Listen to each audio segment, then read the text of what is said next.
Awesome. Okay. All right. Welcome to those who are in the Zoom, those who are on our live streams, and those who will be watching the recording. We're glad you're here. Let's go ahead and make sure that, okay, we've got everyone.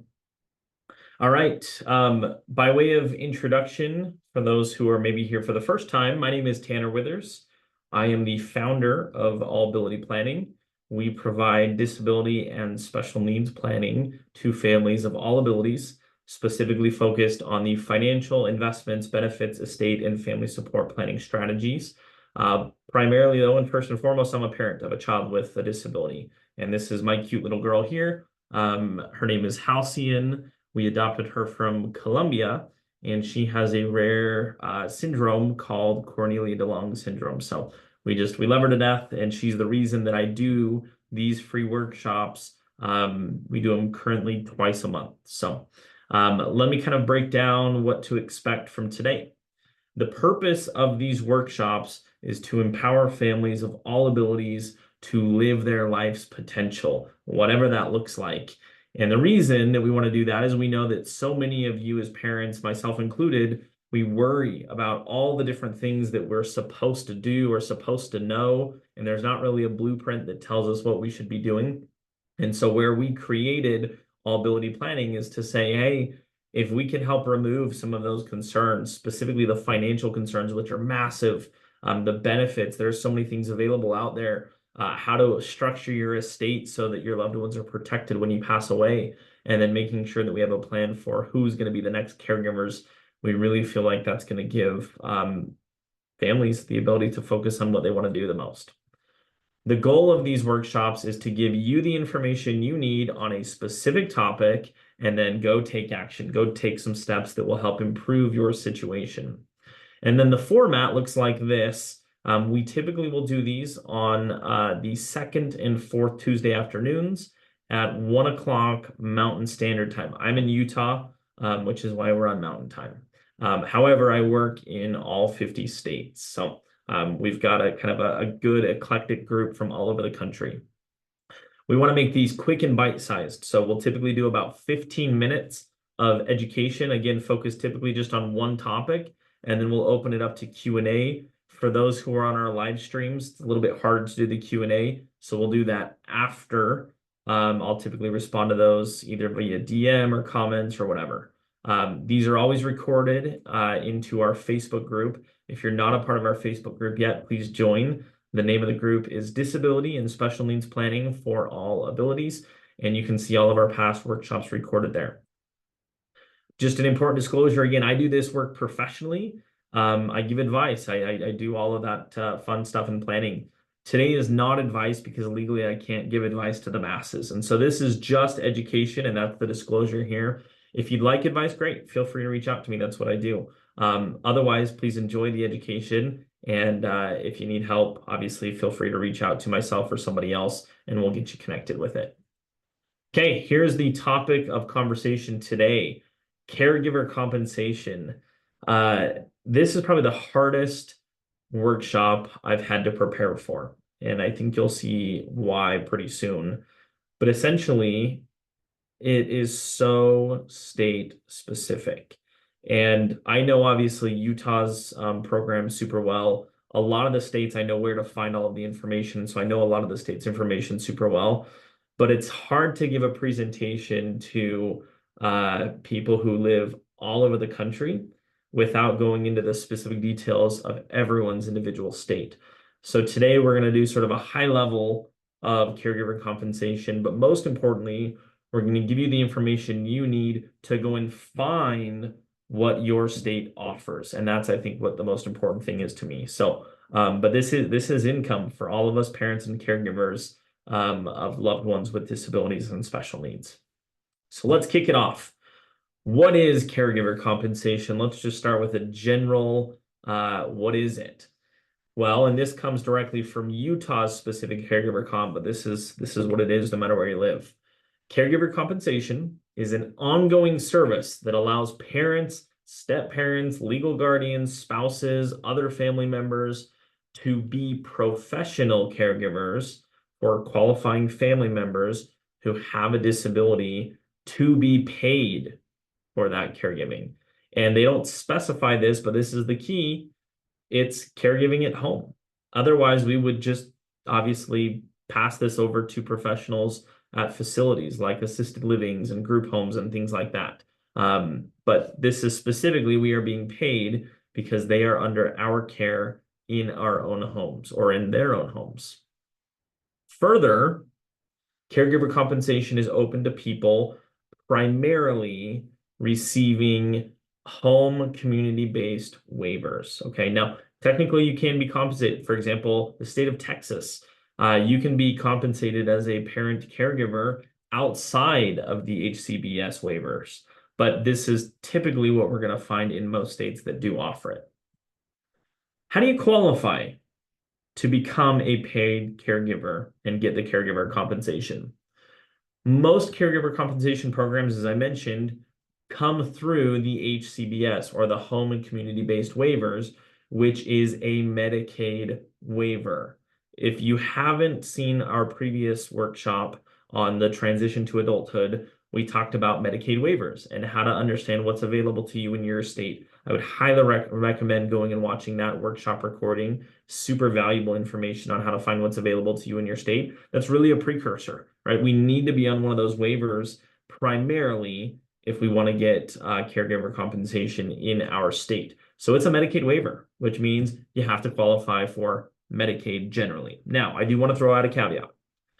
Medicaid waivers and Medicaid, while funded from the same sources, they do have slightly different eligibility requirements. Sometimes each waiver has different rules and different eligibility requirements.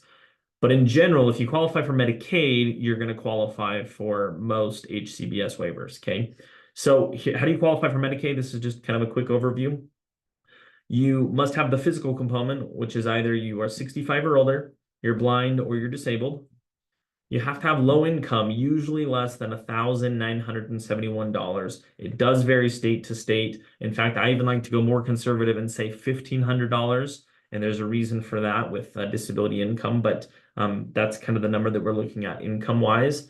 And then finally, you have to have assets lower than $2,000 if you are an individual. If you're married to another individual also looking at Medicaid, that number jumps up to 3,000. Yay, of course, they don't double it and give us 4,000, but it is what it is. So that's the requirement to qualify for Medicaid, which would get you qualified for these HCBS waivers in most instances.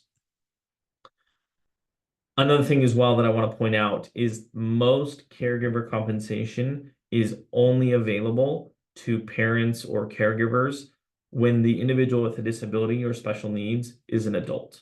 And the rationale, which makes logical sense, is that while they're a minor, well, the responsibility of caregiving for that child is the parents. That's just the natural responsibility of being a parent or another family member who acts as the parent figure. So intuitively, that would make sense. This is typically just for those who have an adult child or an adult loved one with a disability. So the first question is it available in your state? Rather than take the poll of where all of you are at, because I know we're across multiple channels here, let me just show you how you can find out if this is available in your state, because it is state specific. In Utah, for example, this was introduced during COVID.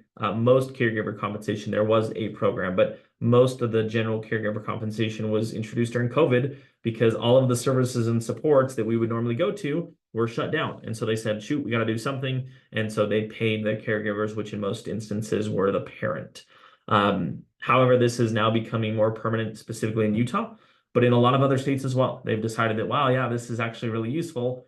Obviously, it was a hit, and so they're making it more permanent. Here's how you can determine if it's offered in your state. The first thing we're going to do, and I'm going to walk you through this step by step so you can actually see, is we are going to go to Medicaid.gov. So if we go to Medicaid.gov, this is what you're going to see.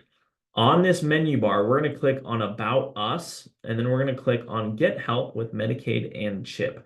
Now, CHIP is just Medicaid for minors. I can't remember the exact acronym of what it stands for at this very moment because I'm on the spot.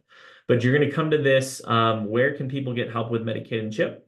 And then you're going to scroll down and you're just going to click on your state. So if we say, let's, see what it looks like in Missouri, it's going to take us to Missouri and specifically the Missouri Department of Social Services. Every state's a little bit different, but specifically, you're just going to click on your state and it's going to take you directly to your state's website.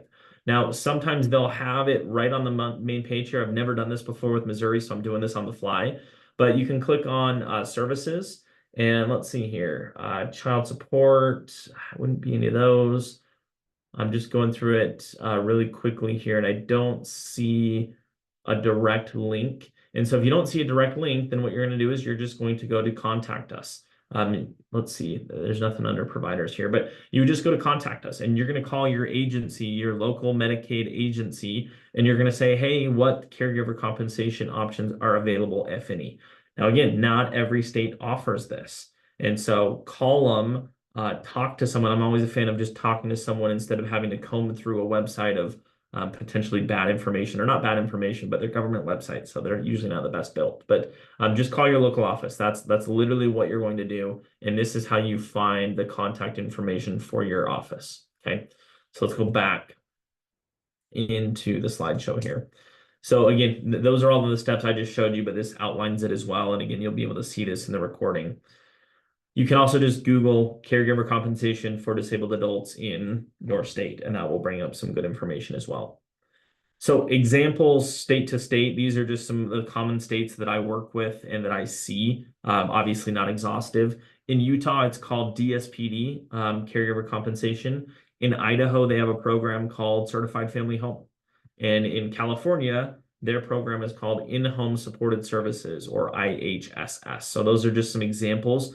And the reason I share the examples is, again, it's not always just straightforward caregiver compensation. Sometimes they're under names that you perhaps would not expect. So just call your local office and they will give you everything you need to know.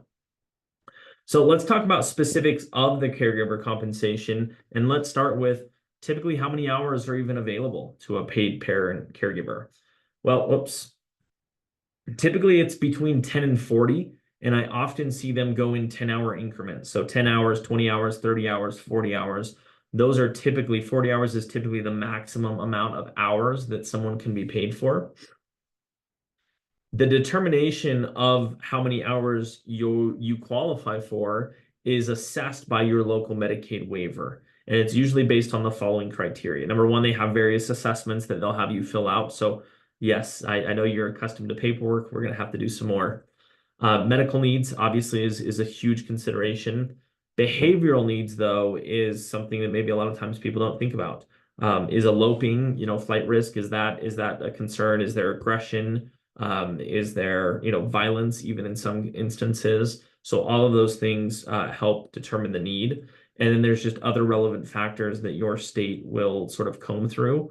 But by now, if you've gotten to this point, you probably have applied for SSI, you've probably applied for Medicaid, you're probably on different waivers. You should have most of this information already compiled, but just to give you an idea of what they're going to need. And again, every state is just so different. So I can't reasonably go into all of the details, but high level, this is kind of what it is.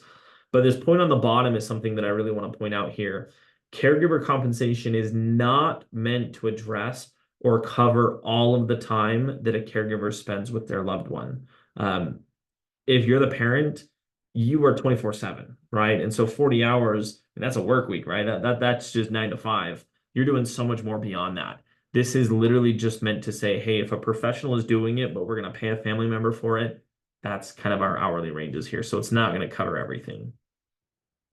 How much does caregiver compensation pay? Again, it varies so greatly state to state. Obviously, states like New York and California are going to pay significantly more because of cost of living. I'll give you an example of what Utah's is, because that's where I live. In Utah, the range is 623 to 685 per quarter hour.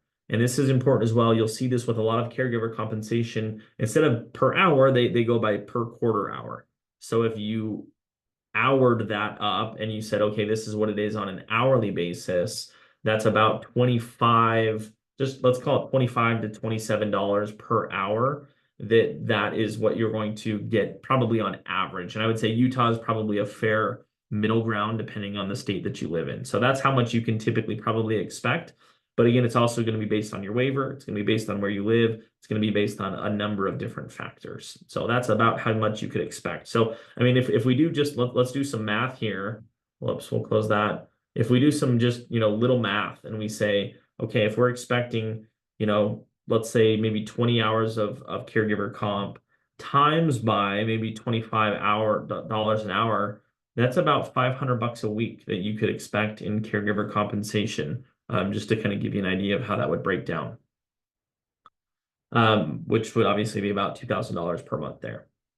So how is caregiver compensation paid out? There's usually two different ways. Caregiver comp can either be paid directly to a fiscal agency or there's traditional providers, of which we, as the parent or whatever family member we are technically employed by this agency or this provider. And so either they pay us in advance or usually as a reimbursement, but it looks just like a paycheck from any other job that we would otherwise get. It'll look just like a paycheck in most instances. Now let's talk about taxes. This is a huge question and a source of a lot of confusion, and I'll give you a little bit of some clarity, but there's still, other confusion even beyond this. Taxes obviously vary state to state, but on the federal level, there are some commonalities, obviously. And it also depends on the type of caregiver compensation. Let me give you a really good example of what I mean by the type of caregiver compensation. Most states, unfortunately, have wait lists of these waiver programs that we're getting on years long. In Utah, it's usually about 10 years, maybe more, for a wait list. When you're off the wait list and you're receiving true caregiver compensation, it is often usually federally tax exempt. However, when you're on the wait list, not yet receiving services through Medicaid waivers, every once in a while, they will provide temporary caregiver compensation. And that temporary caregiver compensation often is taxable, subject to federal tax. So that's just an example of how there's not continuity between is it taxable, is it not? So just kind of keep that in mind as an example there. Generally, though, caregiver compensation paid through a Medicaid waiver, and again, I gave the example of Texas earlier. In Texas and in many other states, you can be paid as a caregiver not through the Medicaid waiver. But in Texas, or excuse me, if you are paid through a Medicaid waiver, the income is added to your taxable income, but then you are given a Medicaid waiver credit that essentially means all of that tax you paid is going to be returned to you. And so what that typically looks like is, and in fact, this is a really good link that I want to point this out. I will include this in the follow-up in the comments. If you haven't ever looked at this, I want you to go look at this. This is directly from the IRS website, and the name of the article is certain Medicaid waiver payments may be excludable from income. And they have tons of different hypothetical questions and answers of different scenarios in which you may find yourself. And so I would encourage you, come on here and read through these. You can just do a Control F search, and maybe just say disabled. And okay, great. My adult disabled son lives in our home. What does that look like? And they will tell you directly if that income is taxable or not. But in general, let's go back here. In general, any caregiver comp paid through a Medicaid waiver is going to give you the option to either withhold taxes or not. But the reason for that is because if you do withhold taxes, it's probably going to come back to you in the form of a refund, is how that typically works. So employers, which that's going to be that fiscal agency or whatever agency you are technically employed through, they are going to send you the paycheck, and then from that paycheck, they are going to withhold federal, state, and FICA taxes. Okay. Again, you'll more than likely they'll get a refund. And so if you do see the withholdings, don't be alarmed. You're probably going to get it back. If you don't see any withholdings and you're not entirely sure that in fact you are going to have this as exempt income, I would just recommend just do the withholdings. Set aside the federal and tax every single paycheck. And then if you end up qualifying it as tax-free income, you'll get it back at the end of the day. So you don't have to worry about it. But at least you set it aside instead of having to owe taxes, which is great. The most important thing that I'll say, 2 points here, is number one, talk to a tax professional who understands caregiver compensation, because this is not straightforward stuff. And number two, take a look at the IRS notice to 2014-7. This is specific to making this caregiver compensation non-taxable. Okay. Last two things that I want to touch on here, and then we will wrap it up, and we will do all of our Q&A follow-up after the fact in our comment section, is respite care versus caregiver compensation. Respite care pays directly to the individual or entity providing the care and generally pays a little bit more. So that hourly rate that I mentioned in Utah, typically around $24, $25 an hour, respite care would typically pay out directly to the professional, to the agency, or to the individual that we've chosen to provide the respite care. A lot of times they'll actually pay more. So if it was 25 directly to us as caregiver comp, maybe it's 27 as the respite care provider. Caregiver compensation, obviously, as I just said, pays directly to us as the paid caregivers, and a lot of times we'll pay a little bit less. If respite gets 27, maybe we only get 25 bucks an hour. So this is something I run into a lot. It can be really hard to find reliable respite care, specifically if it's an individual, right? That individual, they may not be able to commit to something long term.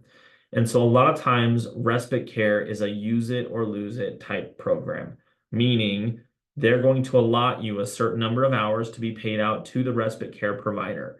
And if that respite care provider just can't do it, you're not going to get that money. So if there's any doubt of getting respite care and you're trying to decide, should I get caregiver compensation or should I get hours that are allotted to respite care? I'm a fan of just maybe saying, let's take caregiver compensation, even if it pays a little bit less. But then at that point, the money's yours. And as the caregiver, you can do whatever you want, including go out and pay, somebody to provide that respite care privately. And again, maybe they're not going to get as much money because they're paying you directly as the caregiver, but that's a way to ensure that you don't miss out on any of that money. And this is what I'll end on. Should you relocate? If your state does not offer caregiver compensation, or it's waitlisted, or it's really hard to get, does it make sense to move to a state that does offer caregiver compensation? Well, obviously the answer to that is maybe. I'm not going to tell you yes or no.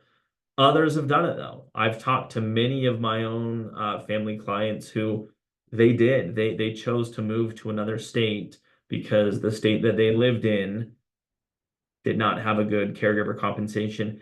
And perhaps that was the only way they were ever going to be able to make ends meet. This will perhaps resonate with some of you where your child requires full-time care, right? Which means it's very difficult to work. And maybe some of the work from home options just aren't super conducive. And so you have to get caregiver compensation just to make things work. In those instances, I have met families who, yes, they moved across state lines so that they could get better caregiver compensation packages. And just continuing up on this, I know that we're in a heated political season, so I'll do my best not to get political with this. But the traditional blue states, as they relate to politics, meaning those that are typically more liberal or more Democrat states, they often have more favorable Medicaid waiver programs, which consequently means more favorable, higher paying caregiver compensation. Whereas traditional red states, conservative or Republican states, often have less favorable Medicaid waiver or caregiver compensation programs. So that's just something to keep in mind. If you are able to move, if you're considering moving, if that's, at all within the realm of possibility, look at some of those states that, perhaps do offer that. I've thrown out a couple. Idaho has a great certified family home program.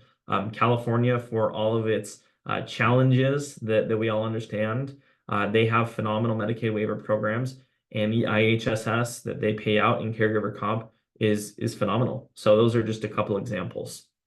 I'm going to end with this. This is the take action that I mentioned at the beginning of the workshop here. I want you to learn from this and I want you to go do something about it. So contact your local Medicaid office to determine if caregiver compensation is available and what you have to do to get it. Go to Medicaid.gov, click on About Us, click on Get More Information, and click on your state. It'll take you directly to your office. You call the number, you can do all of that within 30 seconds. And this could drastically change the trajectory of your life. If nothing else, right? If you're sitting there and you're like, I don't even know if I need caregiver compensation. Well, let me maybe give you a reason to look into it. You're paying for this in taxes, right? No matter which way you look at it. Maybe just go get a refund of your tax money. And if nothing else, it costs a lot of money to care for our loved ones when we're not the ones doing it. I've always called it the second retirement. It's the life of your loved one when you're no longer here to take care of them. As much extra money as you can possibly get to save for their own future, save and invest, could be a win. So hopefully this was helpful information. Like I said, it was very difficult to go into great detail on caregiver compensation because it's just so different state to state. But my intention with this workshop was to help you understand where you need to go to find that specific information. So if you have questions, this is my contact info. If you scan this link, it'll take you directly to my calendar. You're welcome to schedule time with me. My initial conversation with you, I don't charge anything for, and I'll try to give you as much good information and education as you'd like. If you want professional help with this and you say, hey, I would really like to partner with you, that's what we do. Those are the services that we provide. And so you're welcome to look into that. My email's here, my website, my phone number. I'm no longer in Provo here in Utah. I'm actually in Mapleton, but otherwise we work in with anyone, whether you have, in whatever state you live, if you have an internet connection. So, it looks like, oh, there was just a comment. Yes, we were on the wait list, unfortunately, in Utah for DSPD. Yeah, that wait list is super, super long.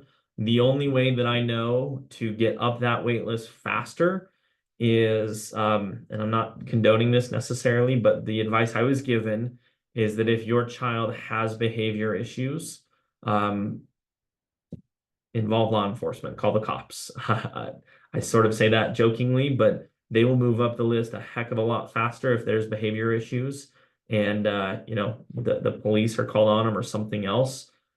They'll move up that list really quick. Obviously, I hope that's not the case, but otherwise it's just to wait it out and hopefully along the way you'll get some of these temporary caregiver compensations. So all right, guys, that is it for today. I appreciate all of you who joined us live on our live streams in the Zoom, and all of you who will watch the recording. Feel free to reach out to me if you have any other questions. Otherwise, have a great one.